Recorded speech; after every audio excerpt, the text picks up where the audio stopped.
The snow fell softly over London on Christmas Eve of 1840, transforming Hyde Park into a scene from a winter painting. Lanterns hung from the trees, their golden light reflecting off the white blanket that covered the pathways. Families strolled through the decorated park, their laughter mixing with the distant sound of carolers singing near the Serpentine. Children ran through the snow, their delighted shrieks piercing the cold evening air. Edmund Carrington, the Duke of Thornhaven, walked alone through this festive scene like a ghost among the living.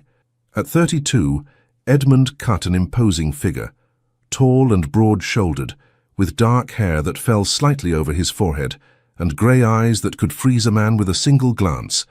He had earned his reputation as the most formidable duke in England. His estates were vast, his wealth considerable, his influence in Parliament undeniable. Men feared him. Women desired him but never dared approach. The Tun whispered about the ice in his veins, the steel in his spine. Tonight, that steel had finally broken. 3 weeks. It had been only 3 weeks since he'd watched his mother's coffin lowered into the frozen ground at Thornhaven. The Dowager Duchess had been his last connection to warmth, to family, to anything resembling love in his carefully controlled world. His father had died 7 years earlier, leaving Edmund to shoulder the dukedom at 25, but his mother had remained, his anchor, his counsel, his one source of unconditional affection. Now she was gone. Edmund found himself on a secluded bench far from the cheerful crowds. The irony wasn't lost on him. Here he was, one of the most powerful men in England, sitting alone in Hyde Park on Christmas Eve while families celebrated around him. His townhouse in Grosvenor Square stood empty except for servants. His country estate echoed with silence. He had declined every invitation, every offer of holiday company. The grief he'd held back during the funeral, during the weeks of managing his mother's affairs, during every moment when duty demanded he maintain his legendary composure, it all rose up at once. His hands trembled, his chest tightened. For the first time since childhood, Edmund Carrington wept. He pressed his gloved hands to his face, shoulders shaking, trying desperately to maintain some shred of dignity even here, alone in the falling snow. The pain felt like it would tear him apart from the inside. "Why are you crying?" Edmund's head snapped up. Standing before him was a small boy, perhaps 5 years old, bundled in a fine wool coat with a scarf wrapped haphazardly around his neck. His cheeks were rosy from the cold, his brown eyes wide with innocent concern. In one mittened hand, he held what appeared to be a half-eaten biscuit. In the other, he clutched a handkerchief, wrinkled and bearing a suspicious stain that might have been jam. "My mamma says crying makes the heart less heavy," the boy continued solemnly, extending the dubious handkerchief toward Edmund. "You can use mine. I already used it a bit for my nose, but the other side is mostly clean." Edmund stared at the child, completely at a loss. In his entire adult life, no one had ever acknowledged his vulnerability. No one had ever dared. Yet here was this tiny person offering comfort with the simple directness only a child possessed. Edmund's voice came out rough. He cleared his throat. "Thank you, but I couldn't possibly. Are you sad because it's Christmas?" The boy didn't wait for an answer. Instead, he climbed onto the bench beside Edmund with the ease of someone who'd never learned to fear dukes or social hierarchies. "I was sad at Christmas last year because my papa had just gone to be with the angels. But Mama says the angels needed him more than we did, which seems rather selfish of the angels if you ask me, but Mama says I mustn't say such things." The boy's matter-of-fact delivery startled a sound from Edmund. Not quite a laugh, but close. "Your father, he passed away. Last winter." The boy nodded seriously. "He got very sick, and then one day he just went to sleep and didn't wake up. Mama cried for ages. But then she said we had to be brave and that Papa would want us to still have Christmas and be happy." He studied Edmund with disconcerting intensity. "Are you alone too? Is that why you're crying?" Edmund found himself unable to lie to those earnest brown eyes. "Yes, my mother died recently." "Oh!" The boy's expression filled with such genuine sympathy that Edmund felt his throat tighten again. "That's terribly sad. Mamas are the best thing in the whole world. Well, except for puppies, but puppies don't give hugs quite as well." He paused thoughtfully. "You should have a new mama then." "I'm afraid that's not quite how it works, but it should work that way." the boy interrupted with the confidence of someone who had clearly given this matter serious consideration. When Mrs. Henderson's cat died, she got a new cat, and now she's happy again. You should get a new mama. Despite everything, Edmund felt the corners of his mouth twitch. One cannot simply acquire a new mother. No, I suppose not. The boy sighed dramatically, then his face brightened with sudden inspiration. But you know what? You could have mine. Well, not have her like she's your mama. That would be silly because you're grown up. But you could... He struggled to find the right words, his small face scrunched in concentration. Edmund waited, oddly captivated by this strange little creature who had invaded his solitude. How you could come to our house and have Christmas with us, the boy finally declared triumphantly. My mama makes the most delicious biscuits in all of England, and she knows how to make sad people feel better. She's very good at it. She made me feel better when Papa died, and Mrs. Henderson when her cat died, and even our cook when her sister moved to Yorkshire. That's very kind, but... And she's alone too. The boy was warming to his theme now, bouncing slightly on the bench. Well, not alone because she has me, but she doesn't have a husband anymore. And sometimes I hear her crying at night when she thinks I'm asleep. Papa used to make her laugh all the time, and now she mostly only smiles at me, which is nice. But I think she should have more reasons to smile, don't you? Edmund found himself genuinely moved by the boy's obvious love for his mother. I'm certain your mother is very fortunate to have such a thoughtful son. I'm Oliver, the boy announced, extending his sticky hand. Oliver Hartwood. I'm 5 3/4, which is nearly 6, which is nearly grown up.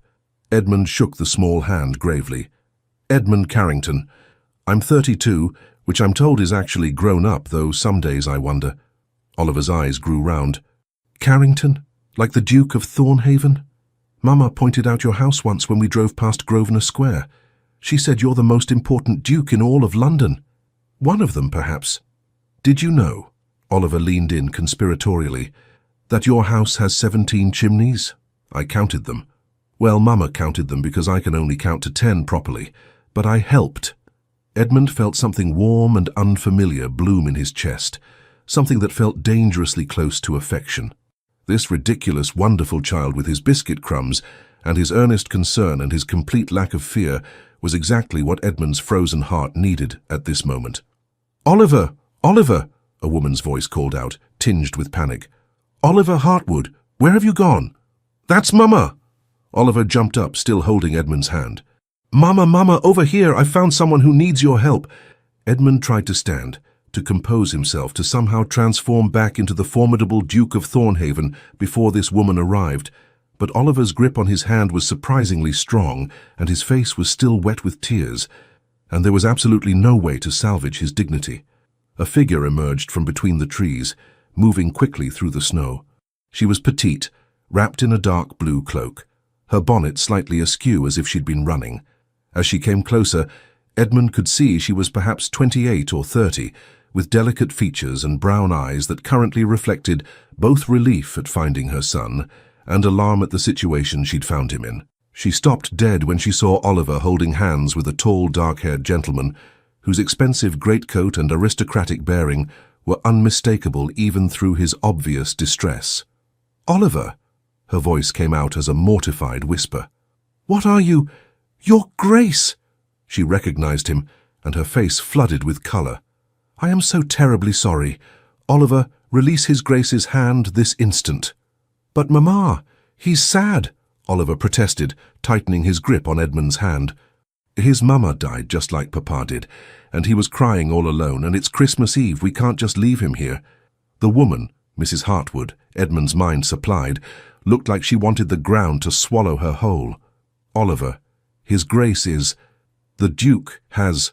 You cannot simply... She took a deep breath, clearly trying to gather her composure. When she spoke again, her voice was carefully controlled, though her cheeks remained pink with embarrassment. Your Grace, please forgive my son's forwardness. He sometimes forgets his manners in his enthusiasm to help others. Oliver, come here at once. But Edmund surprised himself by speaking first. Please don't apologize. Your son has been unexpectedly kind. I find I'm grateful for the company. Mrs. Hartwood's eyes widened slightly. She studied his face, still marked with tears despite his attempts to compose himself, and something softened in her expression. "Mama, I told him about your biscuits," Oliver said proudly, "and about how you make everyone feel better. And I said he should come have Christmas with us because nobody should be alone on Christmas, and Papa would say that's the right thing to do, wouldn't he?" "Oliver." Mrs. Hartwood's voice held equal parts exasperation and affection. She looked at Edmund with obvious mortification. "Your Grace, I cannot apologize enough. My son has a very generous heart, but he doesn't quite understand the boundaries of— Are your biscuits truly as delicious as he claims?" Edmund heard himself ask. Mrs. Hartwood blinked, clearly not expecting the question. Yes, I suppose they're quite good. I use my grandmother's recipe with cinnamon and—" She stopped, seeming to realize the absurdity of discussing biscuits with the Duke of Thornhaven in Hyde Park on Christmas Eve. "Your Grace, surely you have plans for the evening." Oliver shouldn't have presumed— "I have no plans." The admission came out more starkly than Edmund intended. "My mother recently passed, and I find myself— He couldn't finish. The grief rose up again, catching in his throat. "Oh, you poor man," Mrs. Hartwood said softly, and the genuine compassion in her voice nearly undid him completely. "I lost my husband last year. I know something of that particular darkness." Their eyes met, and in that moment, Edmund saw someone who truly understood. Not someone offering empty condolences or awkward platitudes, but someone who had walked through the same valley of grief. "See, Mama." Oliver tugged on both their hands now, having somehow acquired his mother's as well. "You can help him, that's what you do, you help people." Mrs. Hartwood bit her lip, clearly torn between propriety and compassion. Edmund watched her internal struggle with unexpected intensity, realizing that he desperately wanted her to extend the invitation her son had offered, not because of duty or charity, but because something about this small family had already begun to thaw the ice around his heart. "Your Grace," she said finally, her voice gentle, "if you truly have no other commitments this evening, and if you could forgive the informality and the certain chaos that comes with a 5-year-old's presence, Oliver and I would be honored to share our Christmas Eve supper with you. There will be biscuits," Oliver added enthusiastically, "and Mama always makes too much food anyway, and I know lots of stories and songs, and—" "Oliver, breathe," his mother said with a small smile before turning back to Edmund. "Truly, Your Grace, you would be most welcome. Our home in Mayfair is modest compared to your own, I'm certain, but there's warmth and good food and—" She hesitated. "And perhaps we could all use the company on what can be a rather lonely evening." Edmund knew he should decline. This was the widow of the Honourable Charles Hartwood. He'd known Charles slightly, a decent fellow, younger son of the Marquis of Ashford. The social difference between a duchess and the widow of a second son was considerable, though not insurmountable. But more than that, he barely knew these people. Accepting such an invitation was irregular at best. Yet as he looked at Oliver's hopeful face and saw the understanding in Mrs. Hartwood's eyes, Edmund found all his objections dissolving like snow in the warmth of their kindness. "I would like that very much," he said quietly, "if you're certain it wouldn't be an imposition." "Not at all," Oliver crowed, jumping up and down. "Mama, the Duke is coming to Christmas.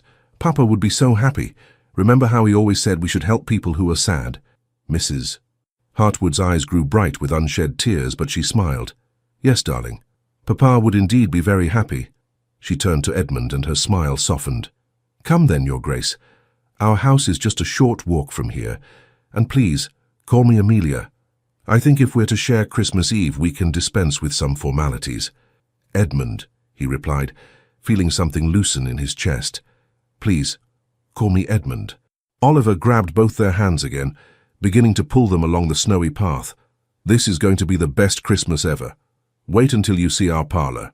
Mama decorated with holly and ivy, and we have the most enormous goose for dinner. And after we eat, Mama lets me stay up late and we sit by the fire and tell stories."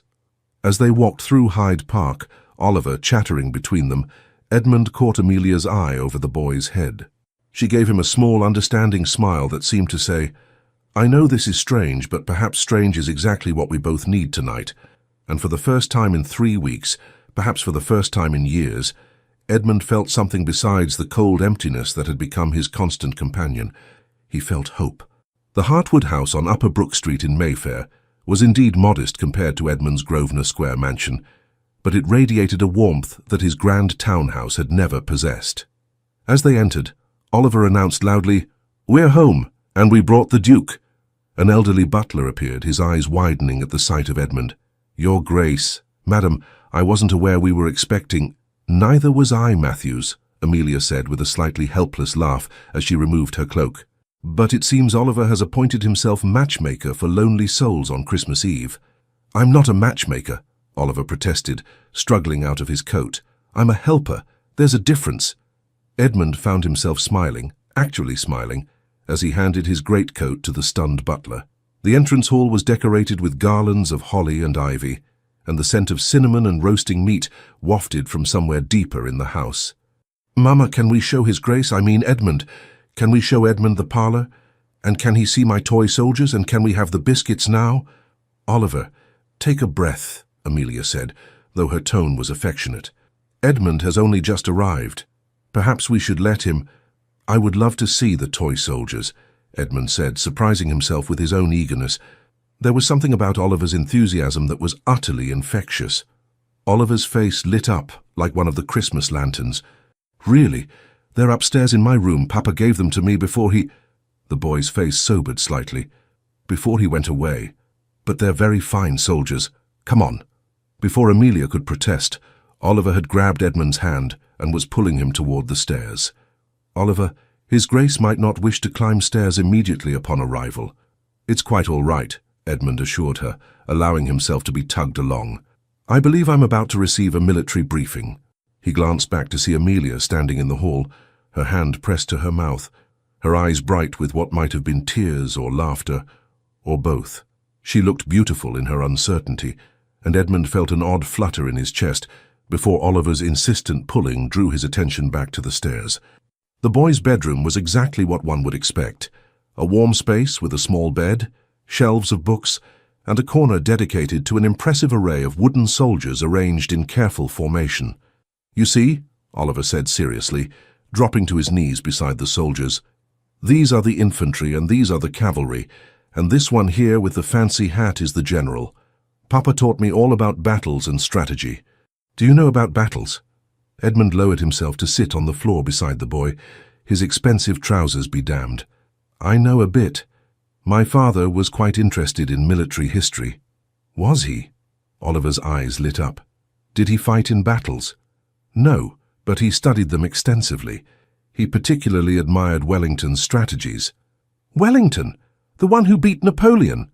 Oliver began rearranging his soldiers with renewed energy. "That's what Papa said too. Look, I can show you the Battle of Waterloo, well, sort of. I don't have quite enough soldiers for the whole battle, so we have to pretend some of them are doing double duty." Edmund found himself genuinely engaged as Oliver explained his limited understanding of the famous battle, mixing historical details his father had taught him with pure 5-year-old imagination. The boy's enthusiasm was captivating, his complete lack of pretense refreshing. "You know," Oliver said suddenly, abandoning the soldiers to study Edmund's face, "you look much less sad now. Mama says that's what happens when people have something besides sadness to think about. She says sadness is important because it means we love someone very much, but we can't let it be the only thing in our hearts." Edmund felt his throat tighten. "Your mother sounds very wise." "She is," Oliver said proudly. "She's the wisest person I know, and the prettiest, and the best at hugs, and the best at everything, really." He paused. "Do you think she's pretty?" The question was so direct, so innocent, that Edmund couldn't help but laugh. "I've only just met your mother, Oliver." "But you have eyes, don't you?" Oliver persisted with impeccable 5-year-old logic. "You can see if someone is pretty right away. I knew Mrs. Henderson was pretty the first time I saw her, even though she's very old, probably nearly 40. Edmund bit back another laugh. "Well, yes, your mother is. She's very lovely." "I knew it!" Oliver bounced excitedly. "You think she's pretty? That's good because she deserves someone who thinks she's pretty. Papa always told her she was beautiful, and I think she misses hearing it." His face grew serious again. "Does anyone tell you that you're handsome?" Edmund blinked, completely thrown by the shift. That's not really—" "Because you are," Oliver said matter-of-factly. "Very handsome. Dark and brooding. like the hero in one of Mama's novels that she thinks I don't know about. She reads them when she thinks I'm asleep, and sometimes she sighs at the romantic parts. Oliver, Amelia's mortified voice came from the doorway. What are you telling His Grace? Edmund turned to find her standing in the doorway, her face flushed with embarrassment. She'd removed her bonnet, and he could see that her brown hair was styled simply but elegantly, with a few rebellious curls escaping around her face. I was just saying that Edmund is handsome like the men in your books, Oliver said innocently. The ones with the dark hair and the mysterious pasts and the— That is quite enough, Amelia said firmly, though Edmund could see she was fighting a smile. Supper is ready. Come down and wash your hands. But we were playing soldiers. The soldiers will wait. His Grace needs proper food, not just military strategy. Oliver sighed dramatically but obediently headed for the door. As he passed his mother, he stage-whispered, I think he likes you, Mama. He said you were lovely. Oliver Hartwood. Amelia's face turned scarlet, but Oliver was already running down the hall, giggling. Edmund rose from the floor, brushing off his trousers. When he looked up, Amelia was still standing in the doorway, her hands pressed to her flaming cheeks.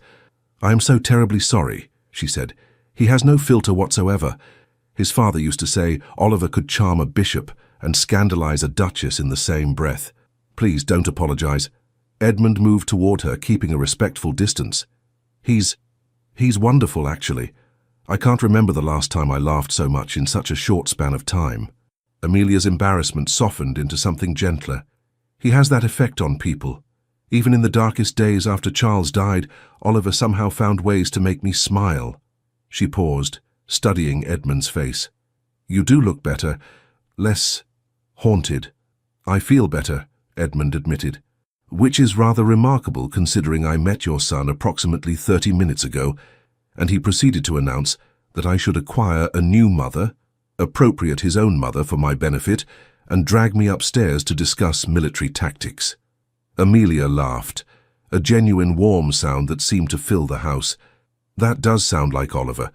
I should warn you that subtlety is not his strong suit. I'm beginning to gather that. Their eyes met, and Edmund felt that flutter again, something he hadn't experienced in years, something that felt dangerously like attraction. No, he told himself firmly. He was here because he'd been moved by a child's kindness, because he was grieving and lonely and this family had offered him refuge, that was all. But as Amelia smiled at him, her eyes crinkling at the corners, Edmund had to admit that perhaps Oliver wasn't entirely wrong about his mother being lovely. Perhaps she was beautiful, actually. Shall we go down to supper? Amelia asked, breaking the moment. Before Oliver eats all the rolls himself. Edmund offered his arm, and after a moment's hesitation, she took it. As they descended the stairs together, he heard Oliver's voice from the dining room, clearly speaking to the servants. We have the Duke of Thornhaven for Christmas. I found him in the park, and he was sad, so I brought him home. Mama says it's important to help people, and Papa always said Christmas was about family, and now the Duke can be part of our family for tonight. Edmund felt Amelia tense slightly beside him. Oliver has a very generous definition of family, she murmured. Perhaps the world needs more people with generous definitions, Edmund replied. When they entered the dining room, Oliver was already seated, bouncing in his chair with excitement. The table was set simply but elegantly, with candles casting a warm glow over the holly centerpiece. The food, roasted goose, potatoes, winter vegetables, smelled divine. As they sat down to eat, Oliver keeping up a constant stream of chatter, Edmund realized something profound. For the first time since his mother's death, he wasn't thinking about his grief. He wasn't drowning in loneliness. He was simply here, present, alive. And it was all because of a 5-year-old boy who'd seen a stranger crying and decided to share his mother. Supper was unlike anything Edmund had experienced in years, perhaps ever. At his own table, meals were formal affairs marked by silence broken only by necessary conversation. His mother had maintained certain standards, and while Edmund had loved her dearly, their dinners had always been civilized, proper events. This was chaos. Beautiful, warm, life-filled chaos. Oliver talked almost non-stop, sharing stories about his day, asking Edmund increasingly personal questions. Do dukes have to wear their coronets all the time, even to bed? and occasionally getting so excited he forgot to eat until Amelia gently reminded him. And then Mrs. Henderson's cat, the new one, not the dead one, climbed all the way up our garden tree and couldn't get down, and the footman had to get a ladder. But the cat jumped onto his head, and he said a word that Mama said I must never repeat, but it rhymed with brass. Oliver, Amelia interrupted gently, I believe His Grace understands the general situation without the vocabulary details. Sorry, Mama. Oliver turned to Edmund with a conspiratorial grin. Grown-ups say very interesting words when they think children aren't listening. I've learned quite a lot. Edmund fought to keep his expression serious. I'm certain you have. Do you say interesting words when you're frustrated? Oliver asked with genuine curiosity. Oliver. Amelia's cheeks flushed pink again, but Edmund found himself answering honestly. I do, actually. Usually when I'm reviewing parliamentary bills that make no logical sense, or when my steward brings me accounts that don't balance. What kinds of words? Oliver leaned forward eagerly. Edmund, please don't, Amelia started. Oh, the usual, Edmund said gravely. Confound it. Blast. On particularly trying days, I've been known to utter a bloody hell. Oliver's eyes went wide. Caillou said bloody hell, Mama, did you hear? A duke said bloody hell. Yes, thank you both very much, Amelia said, but she was laughing despite herself. Oliver, eat your potatoes before they grow cold. Edmund caught her eye across the table and saw genuine amusement there, mixed with something that might have been appreciation. It occurred to him that she was probably accustomed to people treating her son with distant politeness or barely concealed annoyance. Oliver was undeniably precocious, the kind of child who could exhaust adults within minutes. But Edmund found he wasn't exhausted.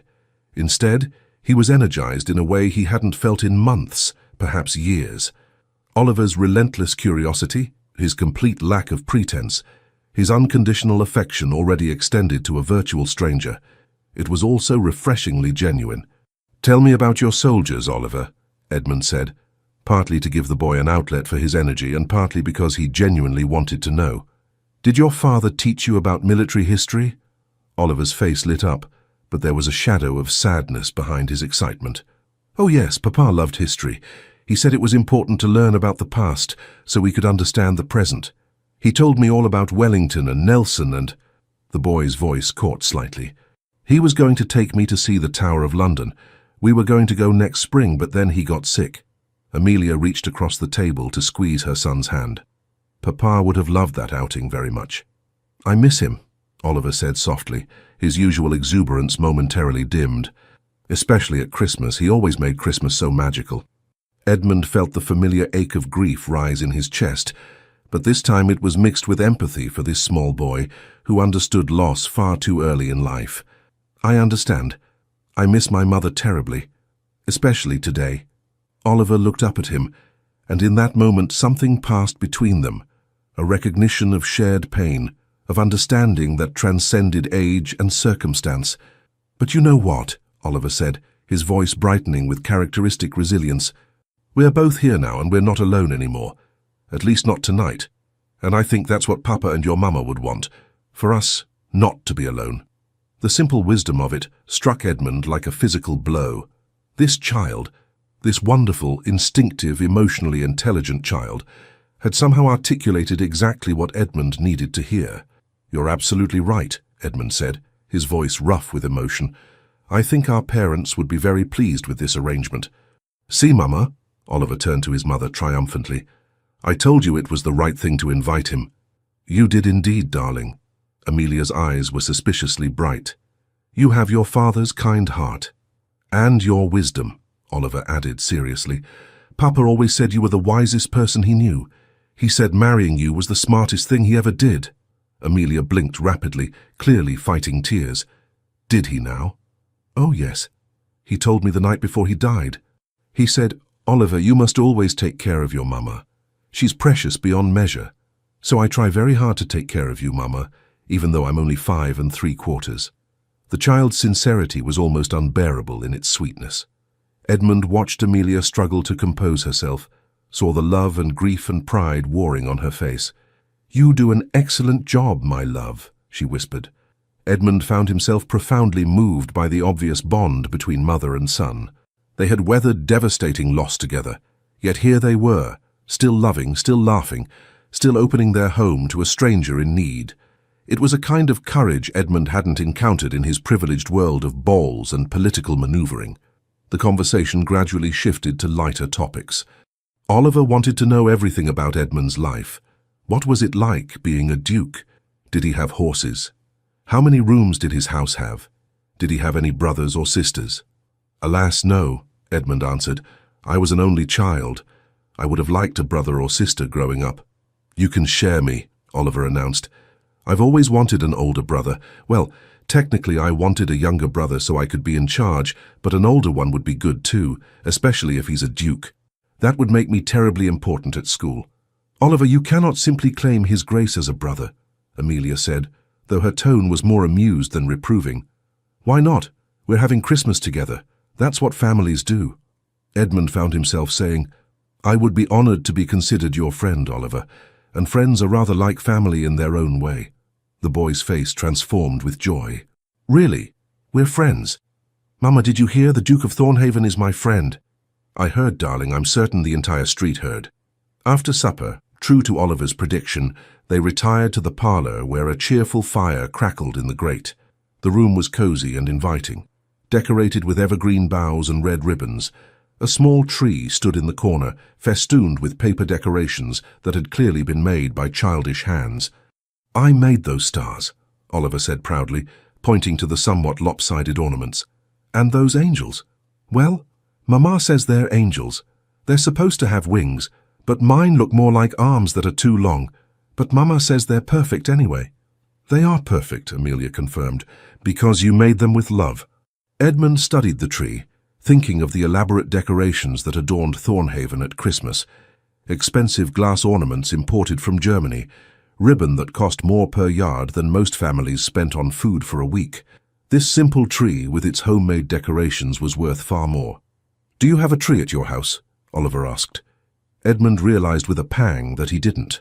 He'd told his staff not to bother this year, unable to face the traditions that would only emphasize his mother's absence. Not this year, he said quietly. Oliver's face fell. No tree. But Edmund, you must have a tree. It's Christmas. It's quite all right. No, it's not all right at all. Oliver looked distressed. Everyone needs a tree at Christmas. Mama, Edmund doesn't have a tree. Darling, His Grace has his reasons, but it's wrong. Oliver's eyes filled with tears, the first sign of genuine upset Edmund had seen from the boy. Papa always said Christmas trees are important because they remind us that life keeps growing even in winter. Edmund needs to remember that life keeps growing. The child's distress was so genuine, so focused on Edmund's well-being rather than any superficial concern, that Edmund felt his carefully maintained composure crack further. You're right, he said, kneeling down to Oliver's level. I do need to remember that. Thank you for reminding me. Oliver threw his arms around Edmund's neck in a fierce hug.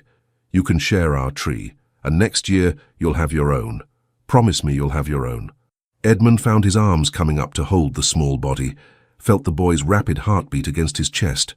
When was the last time someone had embraced him like this, with such uncomplicated affection? I promise, he whispered. When Oliver finally pulled back, he was smiling again. Good. Now, Mama promised I could stay up late, and we always tell stories by the fire. Do you know any good stories, Edmund? They settled near the hearth. Oliver on the floor, Amelia in an armchair, Edmund in the chair across from her. The firelight cast a warm glow over the scene, and Edmund felt something in his chest loosen further. Let me think, Edmund said. I know. When I was about your age, my father took me to Thornhaven. That's my country estate. In winter, the lakes had frozen solid, and he decided to teach me to ice skate. Oh, I've never been ice skating. Oliver's eyes went wide. What happened? Well, I was quite confident that I could simply walk onto the ice and glide about like I'd seen others do. I told my father I didn't need any instruction. I was, I'm afraid, a rather arrogant child. Amelia's lips twitched. Difficult to imagine. Edmund shot her a wry look. I stepped onto the ice, took 2 steps, and promptly fell flat on my face. Then I tried to get up and fell again, and again. I must have fallen 20 times in the first 10 minutes. Oliver giggled. You fell on your face even though you're a duke. Being a duke doesn't prevent one from falling on one's face, I'm afraid. If anything, it makes it more likely because one tends to be overly confident. Edmund smiled at the memory. My father was laughing so hard he could barely stand. Finally, he skated over. He was quite good, and helped me up. He said, "Edmund, everyone falls. The trick is to fall forward, not back. If you're going to fail, fail while trying to move ahead." Oliver considered this solemnly. "That's very wise. Did you get better at skating?" "Eventually, yes, though I fell many more times first. But I remembered what my father said, fall forward. It became something of a motto for me." "I like that," Oliver said. "Fall forward." He looked at his mother. "Did you hear that, Mama? If we're going to fail, we should fail while trying to move ahead." "I heard, darling. It's excellent advice." Edmund found himself looking at Amelia over Oliver's head. The firelight played across her features, illuminating the gentle intelligence in her eyes, the soft curve of her mouth. She was watching her son with such tender attention, such obvious love. "She's remarkable," Edmund thought suddenly. "Not just lovely, but remarkable." He pushed the thought away, focusing back on Oliver. "Now I believe you promised to tell me the story about the pig." "Oh, yes." Oliver launched into a rambling tale about their neighbour's escaped pig that had somehow ended up in their garden, eaten all of Amelia's roses, and then refused to leave until it had been fed an entire loaf of bread. The story was probably embellished considerably, but it was told with such enthusiasm that Edmund found himself laughing genuinely, the kind of deep, unguarded laughter he hadn't experienced in months. As the evening wore on, Oliver gradually grew quieter, his energetic chatter giving way to longer pauses. Finally, his head drooped onto his mother's lap. "Someone is ready for bed," Amelia said softly, stroking her son's hair. "No, I'm not," Oliver protested weakly, his eyes already half closed. "I'm just resting my eyes so I can hear Edmund's stories better." "Of course you are, darling." Edmund stood. "I should take my leave. It's growing late, and you need to get this young man to bed." But Oliver's eyes snapped open. "No, you can't leave. It's Christmas Eve. You're supposed to stay until at least midnight. That's when Christmas officially starts." "Oliver, His Grace has been more than patient with us." "Please?" Oliver sat up, suddenly wide awake again with the resilience of childhood. "We haven't even had the biscuits yet, and Mama was going to play the pianoforte and sing carols, and I wanted to show Edmund my storybook about knights." Edmund looked at Amelia uncertainly. "I don't wish to overstay my welcome." "You're not," she said, and there was something in her voice, a warmth, a sincerity that made his heart skip. "Truly, if you'd like to stay longer, we'd be delighted. The biscuits are quite good, and I confess I've enjoyed the evening immensely." Their eyes met again, and Edmund felt that dangerous flutter intensify. There was something happening here, something beyond simple kindness or holiday charity, something that both thrilled and terrified him. "Then I would be honored to stay for biscuits and carols," he said. Oliver cheered, his exhaustion apparently forgotten, and scrambled off his mother's lap. "I'll go get my storybook. Don't eat all the biscuits while I'm gone." As the boy raced from the room, Amelia smiled apologetically. "I really don't know where he gets the energy." "It's wonderful," Edmund said honestly. "He's wonderful." "He is rather special," Amelia agreed, her voice soft with maternal pride. "Though I'm certain I'm biased." She paused, seeming to gather courage. "Edmund, I want you to know I realize this evening has been rather unconventional, but I'm glad Oliver found you in the park. I'm glad we could offer you some companionship tonight." "I'm the one who's grateful," Edmund replied. "I came to that park contemplating the bleakest Christmas of my life. Your son's kindness, your kindness, has transformed this evening into something quite different. Oliver has a gift for seeing what people need. His father was the same way." Amelia's expression grew distant. Charles could walk into a room and immediately know who was struggling, who needed a kind word. Oliver inherited that from him. "You must miss him terribly." "I do, every day."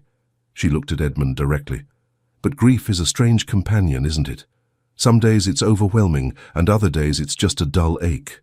And then there are moments like tonight, when I realize I can still laugh, still enjoy myself, and the guilt of that enjoyment is almost worse than the grief itself." Edmund understood completely. "Yes, exactly that." It helps, I think, to be around someone who understands. Amelia's smile was sad but genuine. Most people offer sympathy but don't truly comprehend. They haven't lost someone who was the center of their world. Before Edmund could respond, Oliver burst back into the room with a large, well-worn storybook. "Here, this is my favorite. It's about Sir Galahad and his quest for the Holy Grail. Can you read it to me, Edmund? Mama's read it 100 times, and I want to hear how you tell it." And so Edmund found himself reading aloud about knights and quests, while Oliver sat pressed against his side, occasionally interrupting to point out particularly exciting illustrations or to add his own commentary. Amelia retrieved a plate of biscuits, which were indeed as delicious as promised, and they ate while Edmund read, the scene so domestic and warm that he felt something deep inside him begin to thaw. "This," he thought, "this is what I've been missing. Not just company, not just distraction from grief, but connection. Genuine, unpretentious, warm, human connection." When Oliver finally began to yawn too widely to hide, Amelia insisted he go to bed. The boy extracted a promise from Edmund to visit again soon, before allowing himself to be led upstairs. Edmund waited in the parlour, listening to the soft sounds of Amelia settling her son for the night, the creak of floorboards, the murmur of voices, the click of a door. When she returned, she carried 2 glasses of sherry. "I thought you might like something warming before you venture back out into the cold," she said, handing him a glass. "Thank you." He accepted it gratefully. "Your son is remarkable, Amelia. Truly. He is, isn't he?" She settled into her chair with her own sherry. "Sometimes I look at him and wonder how Charles and I created someone so absolutely perfect.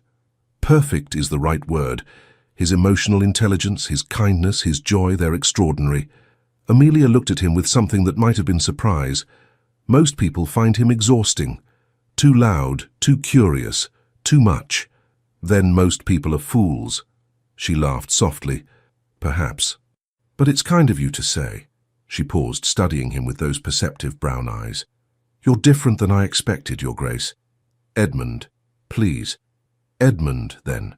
You're different than your reputation would suggest." "My reputation?" "The Ice Duke. The most formidable man in London. The one who can freeze the blood in your veins with a single glance." She smiled. "I've heard the stories. Everyone has." Edmund felt a familiar defensiveness rise. "I suppose I've earned that reputation. I'm not particularly warm or approachable in society. Yet tonight you've been nothing but warm, patient with Oliver's endless questions, kind about my humble home, genuine in your emotions." She tilted her head. "Which is the real Edmund Carrington?" It was such a direct question that Edmund found himself answering with equal directness. "Both, perhaps. Society requires a certain armor. One doesn't maintain a dukedom by being soft. But underneath—" He paused, searching for words. "Underneath, I suppose I'm just a man who misses his mother and doesn't know how to navigate the world without her." "We're more alike than different, then," Amelia said softly. "I spent the first 6 months after Charles died, pretending I had everything under control, smiling at social calls, managing the household, being strong for Oliver. And then one day I simply collapsed in the garden and cried for 3 hours straight. What happened then? Oliver found me. He was only 4. He climbed into my lap and said, 'Mama, it's okay to be sad, Papa would understand.' And somehow, hearing that from my 4-year-old son, I realized I'd been trying too hard to be strong. That grief isn't weakness, it's love with nowhere to go." Edmund felt tears prick his eyes. That's beautiful and terrible and true." "Yes." Amelia sipped her sherry. "So here we are. 2 people who understand that particular truth, sharing Christmas Eve because my son has the instincts of a matchmaker." The word matchmaker hung in the air between them. Edmund's heart rate increased. "He's quite determined, isn't he?" Edmund said carefully. "Terribly." Amelia's cheeks coloured slightly. "I apologize if his enthusiasm made you uncomfortable. He's gotten it into his head that I need someone, not to replace his father, he's very clear on that, but someone to share life with." "And do you want that?" The question escaped before Edmund could stop it. Amelia looked startled, then thoughtful. "I don't know," she said honestly. "Charles was my best friend, my partner in everything. The thought of trying to recreate that with someone else seems impossible. Yet I confess I'm lonely. Not all the time. Oliver fills so many hours with his energy, but in the quiet moments, yes, I miss having someone to share thoughts with, someone to discuss the day's events with, someone to simply sit with in companionable silence. Edmund understood completely. My mother was my closest confidant. She was the one person I could be entirely myself with. Without her, I feel rather adrift. Exactly. Amelia's eyes held his. And then Oliver brings home a grieving duke on Christmas Eve, and suddenly I'm sitting with someone who actually understands. It's rather extraordinary when you think about it. Extraordinary indeed. Edmund found he couldn't look away from her face. Your son may be wiser than either of us gives him credit for. Oh, I give him considerable credit, Amelia smiled. He has a gift for knowing what people need. Sometimes I think he sees the world more clearly than we do, without all our adult complications and fears getting in the way. The clock on the mantel chimed 11. Edmund realized with surprise that he'd been here for nearly 4 hours, and it felt like minutes. I should go, he said reluctantly. I've imposed on your kindness long enough. It hasn't been an imposition. Amelia stood as he did. It's been lovely, actually. The best Christmas Eve I've had since Charles died. For me as well, the best evening I've had in longer than I care to admit. They walked together to the entrance hall, where Matthews appeared with Edmund's greatcoat. As the butler helped him into it, Amelia said, Edmund, would you... That is, if you have no other plans, would you like to join us for Christmas dinner tomorrow? Oliver would be thrilled, and I... She hesitated. I would be very happy to see you again. Edmund's heart swelled. He should decline. This was already irregular enough. Spending both Christmas Eve and Christmas Day with a widow and her young son would certainly raise eyebrows if anyone learned of it. But he found he didn't care about eyebrows or society's expectations. I would like that very much, he said. Amelia's smile was radiant. Wonderful. Shall we say 2 o'clock?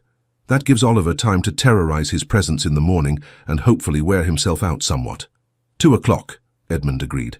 He hesitated, then added, Amelia, thank you. For everything. For seeing a stranger crying and not turning away. For opening your home.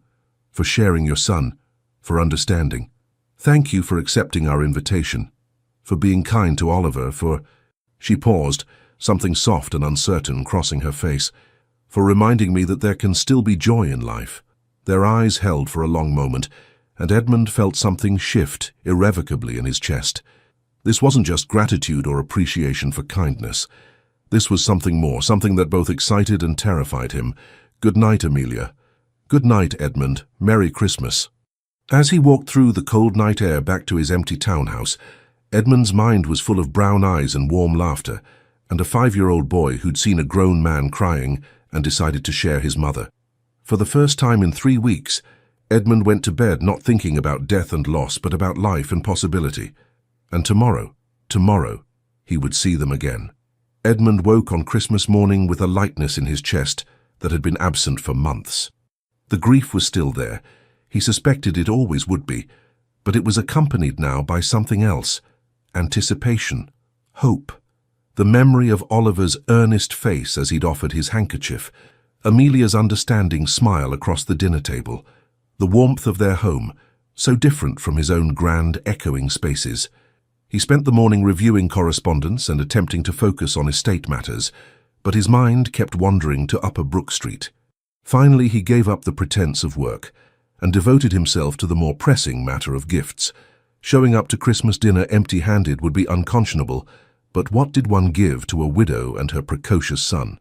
Edmund consulted with his butler, who suggested toys for the boy and perhaps flowers for the lady. Something more personal, I think, Edmund said thoughtfully. The child mentioned he enjoys military history, and Mrs. Hartwood, she deserves more than standard flowers.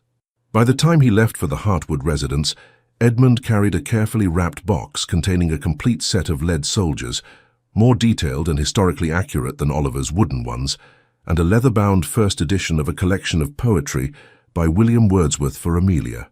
He'd remembered her mentioning that she enjoyed reading in the evenings, and Wordsworth seemed appropriately thoughtful without being too intimate. Matthews opened the door before Edmund could knock, his expression carefully neutral, though his eyes held a gleam of approval. His Grace, the Duke of Thornhaven, he announced unnecessarily, as Oliver came barreling down the hallway. "Edmund, you came. Mamma said you would, but I was worried you might have had Duke business and forgotten about us." "I could never forget about you," Edmund said, surprised by how much he meant it. He knelt down to Oliver's level. "Merry Christmas, my friend." "Merry Christmas." Oliver threw his arms around Edmund's neck in an enthusiastic hug. "I got so many presents. A new book and a wooden horse and, oh, Mama, come quickly." Edmund brought presents. Amelia appeared from the parlor, and Edmund's breath caught. She wore a dress of deep green that brought out the warmth in her eyes, her hair arranged elegantly. She looked beautiful, not in the elaborate, fashionable way of society ladies, but with a natural grace that made his heart race. "Your Grace, Edmund," she corrected herself with a smile. "Merry Christmas. You didn't need to bring anything." "It's Christmas," Edmund replied, rising to his feet. "Of course I brought gifts, though I fear they're rather modest." "Presents!" Oliver bounced excitedly. "Can I open mine now, Mama? Can I?" "Manners first," Amelia reminded him gently. "Take his Grace's coat, and then we'll go to the parlor."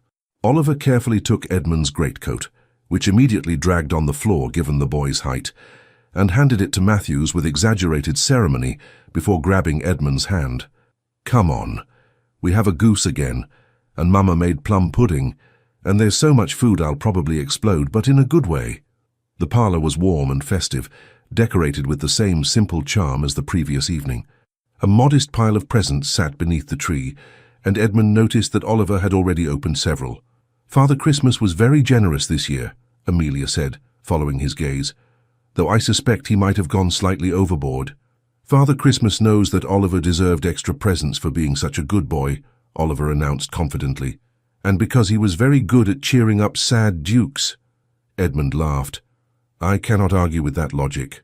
He handed Oliver the box, and the boy tore into it with the enthusiasm only a 5-year-old could muster. When he saw the soldiers, his eyes went wide. Oh, Mama, look, they're so detailed. This one has a real sword, and this one has a cannon, and Edmund, these are magnificent." The boy immediately sat down and began arranging them, narrating an elaborate battle scene.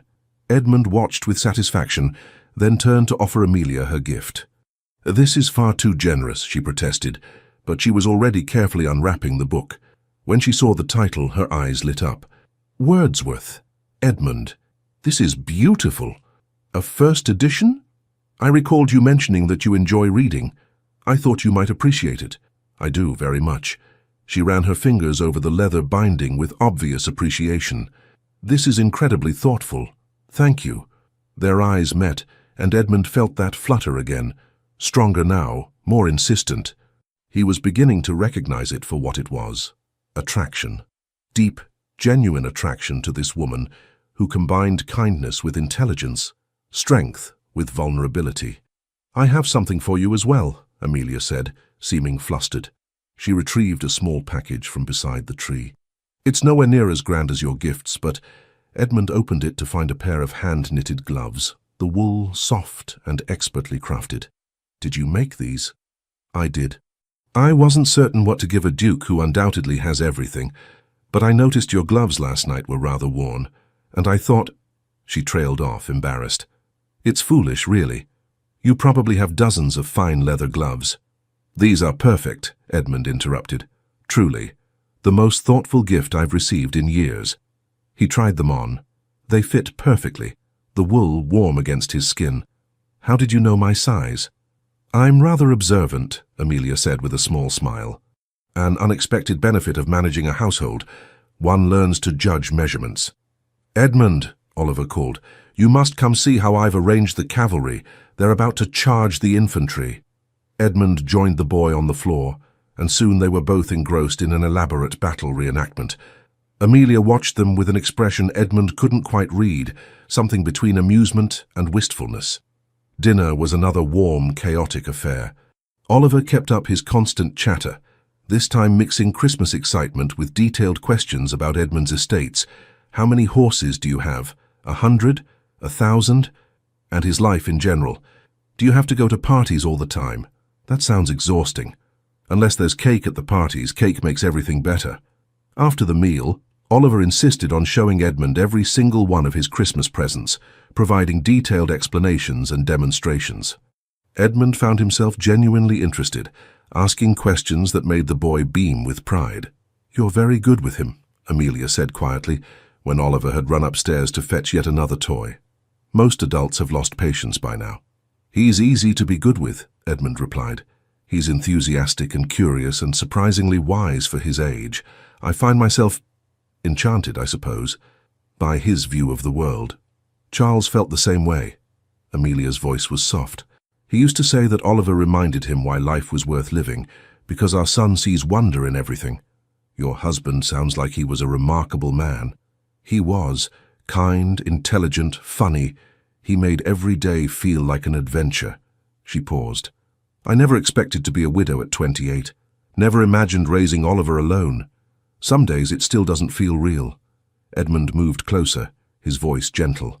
"How did he die, if you don't mind my asking?" "A fever. It came on suddenly, and within a week he was gone." Amelia's eyes were distant. "The physicians couldn't explain it. One day he was healthy, the next he was burning up with fever, and then—" She shook her head. "Oliver was only 4. Too young to fully understand. He kept asking when Papa would come home. That must have been unbearable." "It was. Still is some days." She looked at Edmund directly. "But life continues, doesn't it? We carry our grief, but we also carry on. For the ones who need us." Before Edmund could respond, Oliver thundered back down the stairs with a wooden horse that was nearly as large as he was. "Look! Father Christmas brought me Prince. He's a destrier, that's a war horse, and he's very brave." The afternoon passed in a blur of play and conversation. As evening approached, Oliver began to droop despite his best efforts to stay energetic. Finally, Amelia insisted he go to bed. "But I want Edmund to stay," Oliver protested. "He can't leave yet. Edmund has been here all afternoon, darling. He needs to go home." "Can't he come back tomorrow?" Oliver's lip trembled. "And the day after, and the day after that." "We'll see," Amelia said, but she was looking at Edmund with a question in her eyes. Edmund found himself saying, "I would very much like to visit again if your mother permits it." "Of course," Oliver brightened immediately. "Mamma, you permit it, don't you?" "Yes, darling. Now off to bed with you." Oliver hugged Edmund tightly before heading upstairs. "You're my best friend, Edmund, even better than Tommy from next door, and he has a real pony." After the boy disappeared upstairs, Edmund and Amelia sat in the parlour with the companionable silence that had developed between them. The fire crackled softly, casting dancing shadows on the walls. "He's going to be heartbroken when you stop visiting," Amelia said quietly. "I worry about letting him grow too attached." Edmund felt a flash of something almost like panic at the thought of not seeing Oliver again, not seeing Amelia again. "What if I don't want to stop visiting?" he asked. Amelia looked at him, surprise and something else, hope, flickering in her eyes. "Edmund, these 2 days, Christmas Eve and today, they've been the happiest I've felt in months, years perhaps. Oliver is extraordinary, and you—" He paused, choosing his words carefully. "You understand me in a way no one else does. When I'm here I feel like myself, like the person I was before I had to build walls to protect myself." "I feel the same way," Amelia admitted. "When you're here, it's easier to breathe, easier to remember that life can still hold joy." She hesitated. "But Edmund, you must understand. Oliver has already lost his father. I cannot let him come to depend on you only to have you disappear when you return to your regular life. What if I don't want to disappear?" Edmund leaned forward. "What if I want this, visits, conversation, friendship, to be part of my regular life? Are you certain? The novelty of a precocious 5-year-old can wear thin quickly." "I don't believe it will. Oliver reminds me of why life matters, of how to see wonder in simple things. I need that." "And what do you need from me?" Amelia asked, her voice barely above a whisper. Edmund met her eyes. "Understanding, companionship, someone who doesn't expect me to be the ice duke every moment." He paused. "Friendship." The word friendship felt insufficient for what he was feeling, but Edmund wasn't ready to examine those feelings more closely. Not yet. Amelia smiled, though there was something wistful in it. "Then, friendship it shall be. You're welcome here whenever you wish, Edmund. Truly." They talked long into the evening, sharing stories of their childhoods, their losses, their hopes for the future. Edmund found himself revealing things he'd never told another soul, his insecurities about the dukedom, his loneliness, his fear that he was becoming as cold as his reputation suggested. "You're not cold," Amelia said firmly. "You're guarded. There's a difference. Cold people don't cry in parks or play soldiers with 5-year-olds or look at a Christmas tree with such longing." "I suppose you're right," Edmund smiled ruefully. "My father always said emotions were weakness. I spent years trying to prove I had none. And now? Now I'm realizing that emotions might be the only thing that makes life worth living." When Edmund finally left that night, he found himself reluctant to go. The walk back to Grosvenor Square felt longer, colder. His townhouse, when he entered it, seemed more cavernous than ever. But he had somewhere to return to now. Someone who welcomed him. A small boy who called him friend, and a woman whose smile made his heart race. It was more than he'd had in a very long time. The pattern of visits continued through the winter. Edmund found excuses to stop by Upper Brook Street several times a week, bringing books for Oliver, discussing household matters with Amelia, simply sitting by the fire and talking. He told himself it was because of Oliver, because the boy brought him such joy, but increasingly, Edmund had to admit the truth. It was Amelia who drew him back. Amelia's laugh, Amelia's insights, Amelia's gentle presence that made him feel more like himself than he had in years. One snowy January afternoon, Edmund arrived to find Oliver subdued, unusual for the energetic boy. "What's wrong?" Edmund asked, kneeling beside him. "Tommy's father took him ice skating today," Oliver said quietly. "On the Serpentine. I wanted to go, but Mama said it wasn't proper for us to go alone." His lip trembled. "I miss having a papa to do things with." Edmund's heart clenched. He looked up at Amelia, who stood in the doorway with barely controlled distress on her face. "What if I took you?" Edmund heard himself say. "Would that be proper enough?" Oliver's head shot up. "Really? You'd take me skating?" "If your mother permits it, yes. We could go tomorrow." "Mama, can we? Please?" Amelia looked between them, her emotions clearly warring. Finally, she nodded. "If His Grace is truly offering, then yes. I am offering, enthusiastically." Edmund stood. "And Amelia should come as well, make a proper outing of it." The next day they ventured to the frozen Serpentine. Edmund strapped skates onto Oliver's small feet, while Amelia watched, wrapped in a warm cloak. The boy was fearless, immediately trying to glide across the ice and promptly falling exactly as Edmund had at his age. "Remember what my father told me," Edmund said, helping him up. "Fall forward." Oliver giggled and tried again, and again. Each time he fell, he got up laughing, determined to master this new skill. Edmund found himself skating backward, holding Oliver's hands, guiding him across the ice. The boy's face was radiant with joy, and Edmund felt something in his chest expand painfully. "This," he thought, "this is what I've been missing, this connection, this purpose." When Oliver finally tired and went to warm up with hot chocolate from a vendor, Edmund skated over to where Amelia stood at the edge of the ice. "Would you like to try?" he asked, offering his hand. "Oh, I couldn't possibly—" "Why not? When did you last do something just for the joy of it?" Amelia hesitated, then placed her gloved hand in his. Edmund helped her onto the ice, and she wobbled immediately, clutching at his arms. "I've got you," he said softly. "I won't let you fall." They moved slowly across the ice, Amelia gripping his hands tightly. She was laughing and shrieking by turns, alternating between terror and delight. Edmund found he couldn't stop smiling. "This is absurd," she gasped. "I'm a respectable widow. I should not be ice skating." "You're a woman who deserves joy," Edmund countered, "and you're doing wonderfully." As they glided across the Serpentine, Edmund became aware of how close they were, how her hands felt in his, how her laugh made his pulse quicken. This was more than friendship, more than gratitude or shared grief. This was attraction, deep, undeniable attraction. But even as he acknowledged it, Edmund felt confusion. Was it really Amelia he was drawn to? Or was it the package they represented, the warmth, the family, the way Oliver made him feel? He cared for the boy deeply, perhaps even loved him. Was he confusing his feelings for the child with romantic interest in the mother? He needed to think, to sort through these tangled emotions. They returned Oliver to the house, the boy chattering excitedly about his skating adventure. As they said goodbye at the door, Oliver hugged Edmund with his usual enthusiasm. "You're the best, Edmund. Better than any papa anyone could have." The words struck Edmund like a blow, both wonderful and terrifying. Oliver was looking at him not just as a friend, but as a father figure, and Edmund realized with sudden clarity that he wanted that role, wanted to be there for this boy, to guide him, to watch him grow. But was that fair to Amelia? To claim affection for her when his feelings might primarily be about her son? That evening, lying in bed in his silent townhouse, Edmund forced himself to examine his heart honestly. Yes, he loved Oliver. There was no question of that. The boy had wormed his way into Edmund's carefully guarded heart with his innocence and wisdom and unconditional affection. But Amelia, when he thought of Amelia, what did he feel?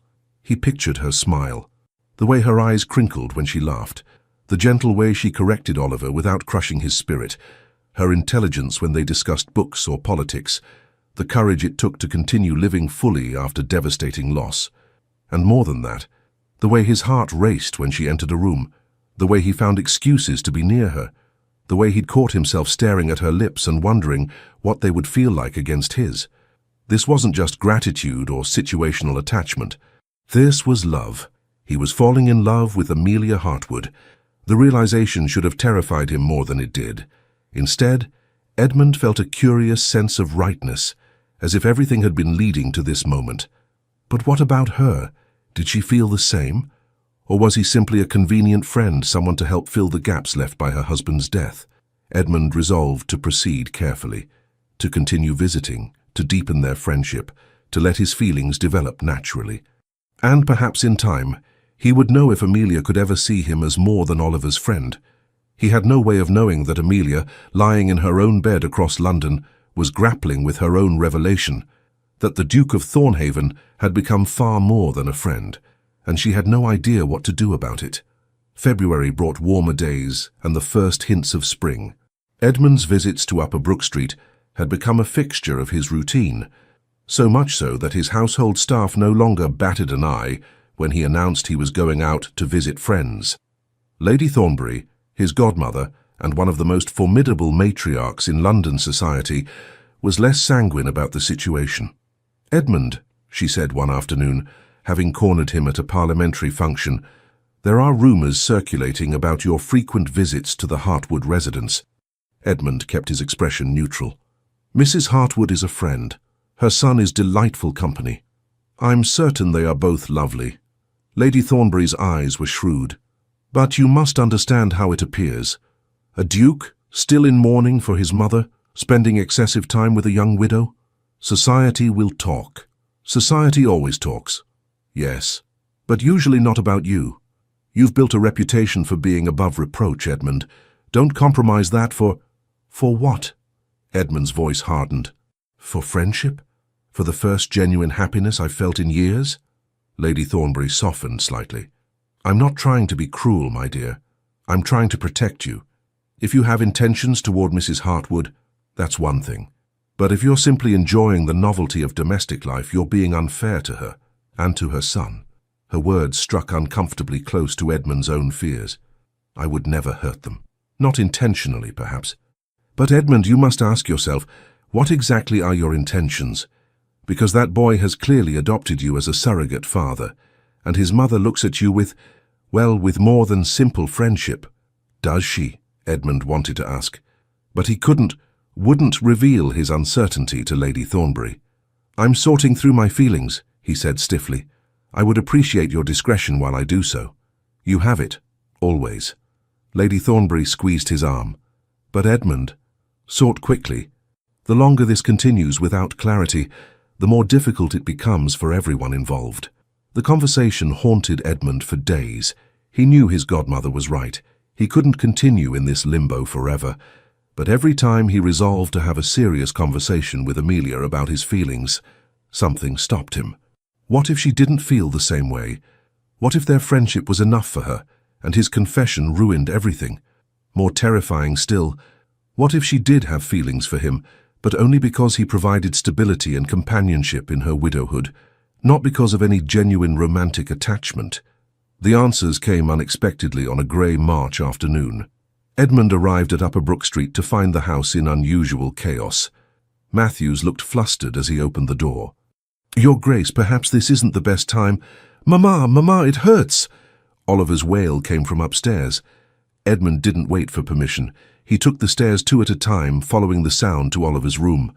Amelia sat on the bed, holding her son, who was sobbing inconsolably. His face flushed with fever. "What happened?" Edmund demanded. Amelia looked up, and he saw the fear in her eyes. "He was fine this morning, but then he said his throat hurt, and now he's burning up with fever. The physician is on his way, but—" Her voice broke. "It's how Charles started, the same symptoms." Understanding crashed over Edmund. She was terrified, not just because her son was ill, but because illness had taken her husband. Edmund moved to the bed, sitting on Oliver's other side. The boy's eyes were glassy with fever, his small body trembling. "Oliver," Edmund said gently, "look at me, my friend." The boy's eyes focused on him with difficulty. "Edmund, my throat hurts terrible." "I know. The physician is coming to make you better." "I don't want to go be with the angels like Papa," Oliver whispered, and the fear in his young voice was heartbreaking. "I don't want to leave Mama alone." "You're not going anywhere," Edmund said firmly, though his heart was racing. "You're going to get better, and then we're going to go flying kites in Hyde Park like I promised. Remember?" "Promise." Oliver's hand found Edmund's. "Promise I won't die?" Edmund couldn't speak past the lump in his throat. He looked at Amelia and saw tears streaming down her face, saw her trying desperately to be brave for her son. Without thinking, Edmund gathered them both into his arms, Amelia on one side, Oliver on the other. "I promise we're going to do everything possible to make you well, and I'm not going anywhere. I'll stay right here with both of you." "You will?" Amelia's voice was barely a whisper. "Yes." Edmund met her eyes over Oliver's head. "For as long as you need me. For as long as you'll have me." The physician arrived and examined Oliver thoroughly. After what felt like an eternity, he pronounced it a throat infection. Serious but treatable with rest, fluids and certain herbal preparations. "Not what took his father?" Amelia asked, her voice shaking. "No, madam. This is quite different. The boy should recover fully in a week or so." The relief was so intense that Amelia swayed on her feet. Edmund caught her, supporting her weight. "Thank you, Dr. Harrison," he said, his arm around Amelia's waist. "Please send your bill to my address in Grosvenor Square." "That's not necessary," Amelia started. "It is to me," Edmund said firmly. After the physician left, they settled Oliver in bed with cool cloths and the prescribed medicine. The boy fell into a fitful sleep, and Edmund convinced Amelia to come downstairs for tea. She sat in the parlour, shaking despite the fire's warmth. Edmund poured her tea with hands that weren't entirely steady themselves. "I'm sorry you saw me fall apart," Amelia said quietly. "I try so hard to be strong for him." "You are strong, but you don't have to be strong alone." Edmund sat beside her, closer than propriety strictly allowed. "Amelia, I need to tell you something." She looked at him, her eyes still red from tears. "I've been visiting you and Oliver for months now," he began. "Initially I told myself it was because Oliver brought me such joy, because his innocence and wisdom helped me heal from my mother's death. And that's true. He does, and it did. Edmund, please let me finish." He took a breath. "But somewhere along the way I realized that my feelings had evolved, that it wasn't just Oliver drawing me here. It was you, Amelia. Your strength, your kindness, your intelligence, the way you make me laugh, the way you understand me without judgment, the way my heart races when you walk into a room." Amelia's teacup rattled in its saucer. She set it down carefully. "I fought it," Edmund continued. "I questioned whether I was confusing my affection for Oliver with romantic feelings for you, whether I was simply drawn to the idea of a family rather than to you specifically. But this afternoon, when I saw you terrified and trying so hard to be brave, when I realized I would do anything to protect both of you, I knew. This isn't about novelty or convenience or even about Oliver, as much as I love that boy. This is about you, Amelia. I'm falling in love with you. Perhaps I've already fallen." Silence stretched between them. Amelia stared at him, her expression unreadable. "I know it soon," Edmund rushed on. I know you're still grieving Charles, and I would never ask you to forget him or to— Edmund, stop. Amelia's voice was gentle but firm. Stop talking and let me speak. He fell silent, his heart pounding. I have been terrified, Amelia said slowly, absolutely terrified of exactly this moment, because I've been falling in love with you too, and I had no idea what to do about it. Edmund's breath caught. When Oliver brought you home that first night, I saw a grieving man who needed kindness. I offered it because Charles would have wanted me to, because it was the right thing to do. I never expected— She paused, seeming to gather her thoughts. I never expected to look forward to your visit so desperately, to find myself thinking about you at odd moments, to catch myself hoping you would arrive soon or stay longer, to feel my heart race when you smiled at me. Amelia, I felt guilty, she continued. Charles has been gone barely more than a year. What kind of widow falls in love again so quickly? What kind of mother lets a man into her son's life knowing that Oliver is already far too attached? Tears spilled down her cheeks. But Edmund, when I saw Oliver sick today, when I was spiraling into panic about losing him the way I lost Charles, you were there. You held us both. You promised to stay. And I realized something. What? Edmund asked softly. That love isn't betrayal. That Charles would want me to be happy, want Oliver to have someone who loves him as you so clearly do. That maybe, you were exactly what Oliver said that first night. Someone we both needed. Edmund cupped her face in his hands, wiping away her tears with his thumbs. I love you, Amelia. Not because you're convenient, not because of Oliver, but because you are remarkable. You are strong and kind and brave and beautiful, and I want to spend every day of my life proving that you can trust me with your heart. I love you too, Amelia whispered. I'm terrified, but I love you. Edmund leaned forward slowly, giving her time to pull away. She didn't. Their lips met in a kiss that was gentle and tentative and perfect. When they finally parted, both were breathless. Mamma! Edmund! Oliver's weak voice called from upstairs. They hurried up to find him awake, looking small and ill in his large bed. You're both here, he said with satisfaction. I dreamed you went away and I was scared, but you're here. We're here, Edmund assured him, sitting on one side of the bed while Amelia sat on the other. Both of us. Oliver's eyes, though fever-bright, were shrewd. Are you going to marry my mamma now? Edmund and Amelia exchanged startled looks over the boy's head. Oliver, Amelia gasped. Well, you should, Oliver said reasonably. You love each other, I can tell, and Edmund would be the best papa ever. Not instead of my real papa. Papa will always be my papa. But Edmund could be my now papa, and then we could all be a family properly. Edmund found himself laughing despite the situation. You are an extraordinary child, do you know that? Yes, Oliver said without false modesty. So will you marry her? Oliver, that's not something to decide when you're feverish, Amelia started, but Edmund was looking at her with an expression she couldn't quite read. Actually, I think it's the perfect time. Clear thinking, no pretense. He turned to Oliver. Would you like me to marry your mamma? Truly. More than anything, Oliver said earnestly. Except maybe a pony. But yes. And you, Amelia? Edmund's voice softened. I know this is fast, I know it's irregular, but I also know that I want to spend my life with you and Oliver. I want to be there for illnesses and celebrations. I want to fly kites in Hyde Park and have Christmas dinners filled with chaos and laughter. I want to fall asleep beside you and wake up knowing I'm exactly where I belong. Edmund, Amelia's voice shook. Marry me, Amelia. Not because it's expected or convenient, but because we love each other. Because life is short and precious and we've both learned that happiness shouldn't be postponed. Say yes, Mama, Oliver urged. Please say yes. Amelia looked between her son and the man she loved, tears streaming freely now. Yes, she whispered. Yes, Edmund. I'll marry you. Oliver cheered weakly, then immediately winced at the pain in his throat, but his smile was radiant. Edmund kissed Amelia again, this time with the knowledge that this wasn't just a moment. It was a beginning.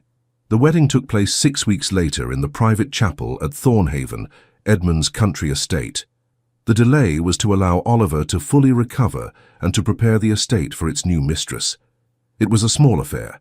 Lady Thornbury, a few close friends, and Charles's brother, the Marquis of Ashford, who gave Amelia away with tears in his eyes. Charles would have loved him, Lord Ashford told Amelia before walking her down the aisle. You're Duke. Charles always wanted you to have someone strong enough to match you.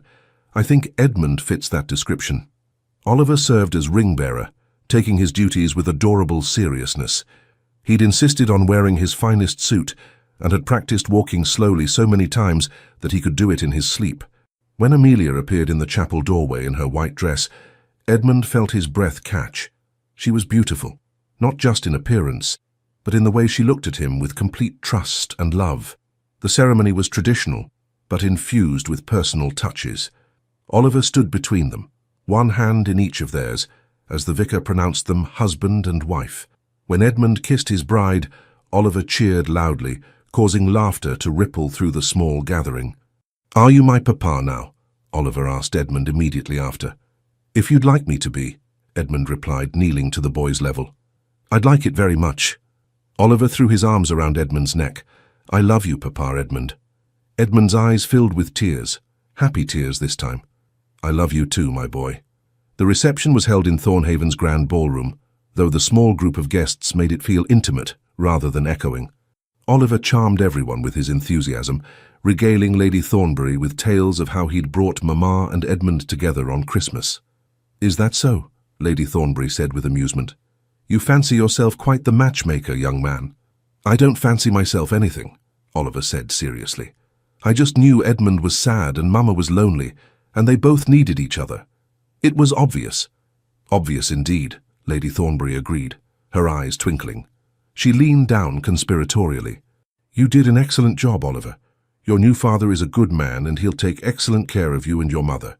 That evening, after Oliver had finally been convinced to go to bed in his new room at Thornhaven, Edmund and Amelia stood on the terrace overlooking the estate's grounds. Spring had fully arrived, and the gardens were beginning to bloom. "Are you happy?" Edmund asked, his arms around his wife. "Deliriously," Amelia replied, leaning into his embrace. "Though I confess it still feels somewhat surreal. Me, a duchess. You were always magnificent. The title just makes it official." Edmund kissed the top of her head. "Thank you for saying yes, for trusting me with your heart. Thank you for seeing us, Oliver and me, and choosing to stay." She turned in his arms to face him. "I know losing your mother was devastating, but Edmund, I truly believe she would be happy for you, happy that you found love again." "I think so too," Edmund smiled. "She always said I needed someone who wouldn't let me hide behind my walls. You certainly don't allow that." "No, and I never will." Amelia rose on her toes to kiss him. "You're stuck with me now, Your Grace, and with our very enthusiastic son." "Our son," Edmund repeated, savouring the words. "I like the sound of that." They stood together in comfortable silence, watching the sun set over their new life together. Inside, Oliver slept peacefully, secure in the knowledge that his family was whole again. 2 years later, the Christmas of 1842 brought more snow than London had seen in years. Hyde Park was transformed into a winter wonderland, exactly as it had been that fateful Christmas Eve when a small boy had found a crying duke. Edmund stood near the same bench where Oliver had first approached him, but his circumstances couldn't have been more different. Beside him stood Amelia, her hand in his, looking radiant despite the cold, and bouncing excitedly in front of them was Oliver, now 7 and just as energetic as ever. "Papa, Papa, look, the ice is thick enough for skating. Can we go?" "Can we?" "In a moment," Edmund said, smiling at his son's enthusiasm. Even after 2 years, hearing Oliver call him Papa still filled him with joy. "But, Papa—" Oliver stopped mid-sentence, his attention caught by something else. "Oh, that lady looks sad. Should we help her?" Edmund followed his gaze to see a young woman sitting alone on a bench, looking forlorn. He felt Amelia's hand tighten on his arm. "Oliver," she said gently, "not everyone wants help. But Mamma, remember what you told me, about how helping Papa that Christmas was the best thing we ever did." "I do remember," Edmund said, kneeling to Oliver's level. "And you were right to help me. But Oliver, some people need space rather than intervention. We must respect that." Oliver considered this seriously. "How do we know the difference?" "That's a very wise question." Edmund glanced at the woman again. She didn't seem to be crying, just sitting quietly in contemplation. "I think we watch and we listen. If someone seems to need help, we offer it gently. If they decline, we respect that. But you didn't decline when I offered help. No, I didn't. Because in that moment, I desperately needed someone to see me, to acknowledge my pain. You did that perfectly. Oliver thought about this, then nodded. So if the lady wants help, she'll let us know? Exactly. All right then. Oliver turned his attention back to the ice. Can we skate now, please? As they made their way to the Serpentine, Amelia squeezed Edmund's hand. He has your thoughtfulness now, along with his natural compassion. He has your wisdom, Edmund countered. He's an extraordinary blend of both of us. And of Charles, Amelia added softly. I see so much of his father in him. Good, Edmund said sincerely. Charles gave the world an amazing son. I'm honored to help raise him. The skating was chaotic and joyful, exactly as Edmund had come to expect with Oliver involved. The boy had improved significantly in 2 years and delighted in showing off his skills, while still falling regularly and laughing each time. Later, as they walked back toward their carriage, they passed the bench where Edmund and Oliver had first met. Edmund paused, looking at it with a mixture of nostalgia and gratitude. What are you thinking? Amelia asked. That 2 years ago I was the loneliest man in London. I'd lost my mother and couldn't imagine ever feeling whole again. And then a little boy offered me his handkerchief and his mother, and everything changed. We were all broken, Amelia said softly. But somehow our broken pieces fit together to make something whole. Papa, Mama, come on, Oliver called from ahead. We're going to be late for dinner. Coming, Edmund called back. He looked at Amelia and smiled. Shall we go home, Your Grace? Yes, let's, she paused. Edmund, I have something to tell you. Something in her tone made him stop. What is it? Dr. Harrison confirmed it this morning. I'm with child. We're going to have a baby. Edmund felt joy bloom in his chest. Pure, uncomplicated joy. He pulled Amelia into his arms, kissing her soundly right there in Hyde Park. A baby, he whispered against her lips. Amelia, that's wonderful. I'm due in early summer. Oliver doesn't know yet. I wanted to tell you first. He's going to be beside himself with excitement. Edmund laughed. He'll probably want to name the baby after one of his toy soldiers. Undoubtedly. They caught up with Oliver, who was waiting impatiently by the carriage. Edmund scooped him up, making the boy squeal with delight. What's got into you, Papa? Just happiness, my boy. Just happiness. That evening, after dinner at their Grosvenor Square townhouse, they gathered in the parlour, now decorated with Oliver's artwork alongside more refined pieces. Edmund had learned that a home didn't need to be perfectly elegant to be perfect. Oliver, Amelia said, your father and I have some news. The boy looked up from the book he was reading. Good news or bad news? Very good news, Edmund assured him. You're going to be a big brother. You'll have a baby sister or brother by summer. Oliver's eyes went wide. Then his face split into the biggest grin Edmund had ever seen. Really? Really, truly? I'm going to be a big brother? Really, truly, Amelia confirmed. Oliver launched himself at them both, hugging them fiercely. This is the best day ever, even better than when we got Prince. Can I help take care of the baby? Can I teach them about soldiers and skating? Oh, can we name them Wellington if it's a boy? We'll discuss names later, Edmund said, laughing. But yes, you can help with the baby. You'll be the best big brother. I will, Oliver declared.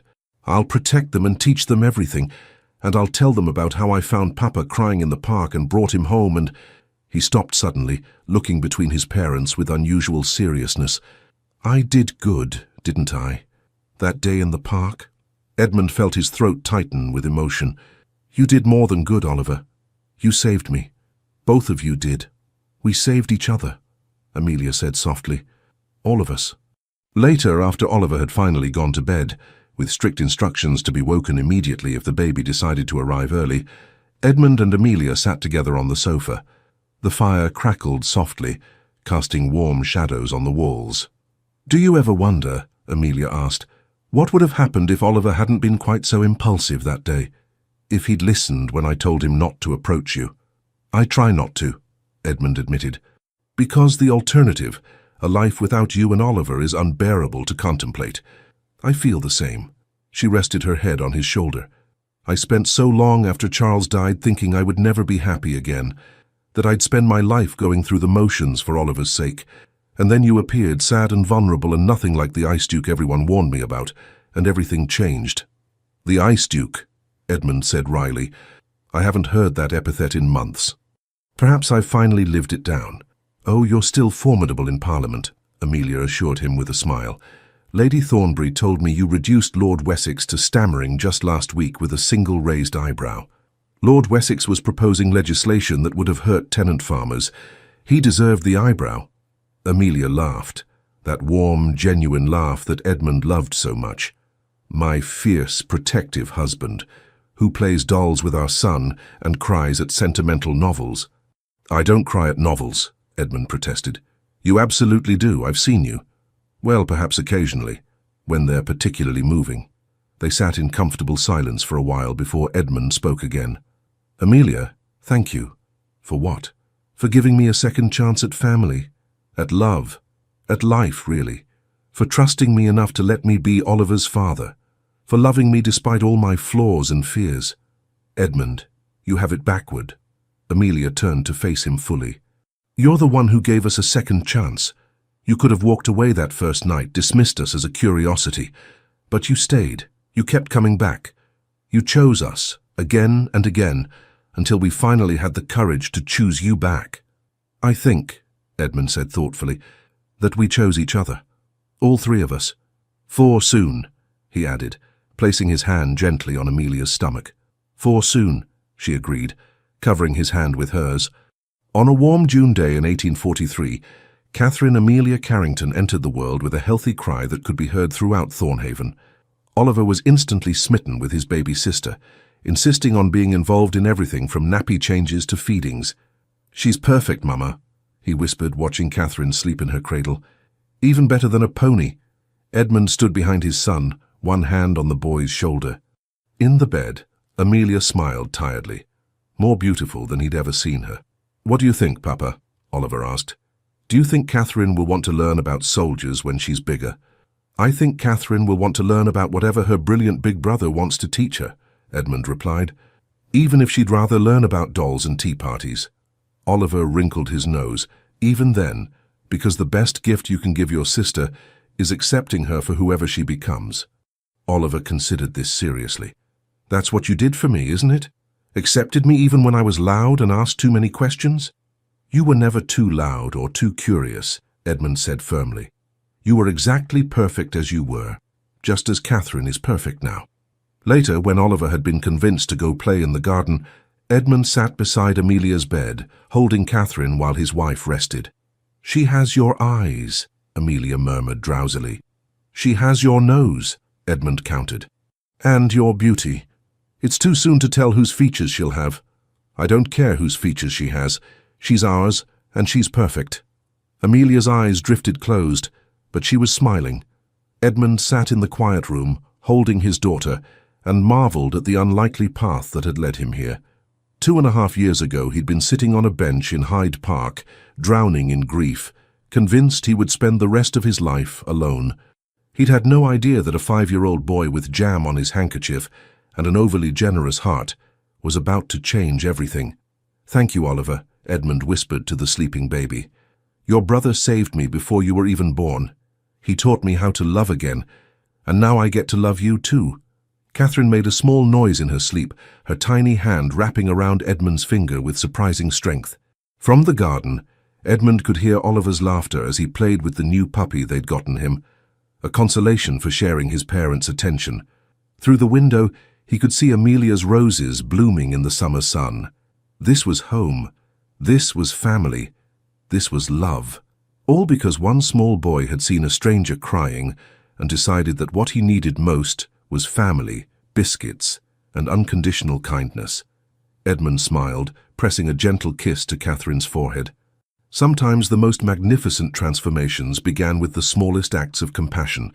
Sometimes salvation came in the form of a child's pure heart. And sometimes, the greatest love stories started with a simple offer. "Don't cry, sir. You can have my mama." The end. Thank you so much for staying with us until the end of this beautiful journey. We hope you felt the warmth, the laughter, and the love that blossomed between Edmund, Amelia, and little Oliver. If this story made you smile or cry, please don't forget to subscribe, like, comment, and share it. Your support from the bottom of our hearts is what keeps us going, what gives us the strength to keep telling stories filled with love, redemption, and powerful twists. At the end of this video, another emotional story from our channel will appear. Click and continue exploring a world of romance, healing, and unforgettable moments. With love, The Legends of the Fall Team.